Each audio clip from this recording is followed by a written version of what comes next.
شيل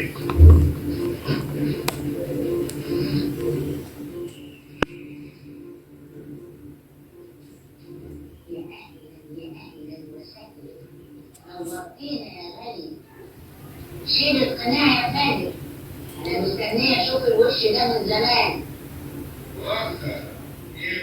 بسم الله الرحمن الرحيم. وصفة النهاردة حاجة كده سهلة خالص. انا عندي كان جمبري، يعني شبه جمبري، هو صغنن خالص، ده تقريبا اللي بيحطوه في الطعم. كانوا متشالين عندي في الفريزر كده للطوارئ. انا هقول بسم الله على طول في الوصفة. عندي بيضايه، انا مش هحطه في رز ومش هعمله في شوربه، انا هعمله كده حاجه زي البانيه سهله. عندي توم وفلفل اسود وشطه حسب الرغبه وكزبره وملح حسب الرغبه وكمون وعصره ليمون كده كبيره. هقلب كل المكونات عندي. هحط الجمبري،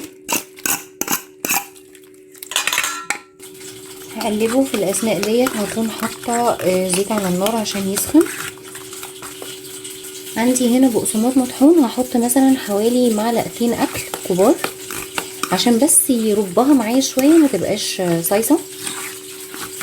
يعني السمك كده كده بالنسبه لي كويس قوي. وهبتدي اقليها زي البانيه او زي الطعميه.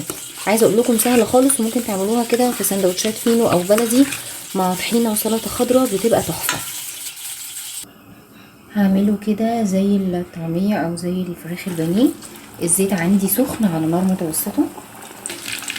هطلعه لما ياخد اللون دوت. انا هخلص كل الكميه بقى بعد القليه واطلعه لكم بشكل نهائي. حشيته بالسندوتشات وحطيت كمان طحينه وفلفل اخضر. عايزه اقول لكم بجد طعمه وريحته قلب المكان. يا ريت تجربوه، تسيبوا لي كومنت رايكم فيه ايه، وما تنسوش تفعلوا الجرس عشان يوصلكم كل جديد. ولو عجبك الفيديو لايك وسبسكرايب وشير، وان شاء الله هنزل لكم بصفه تانية جديده.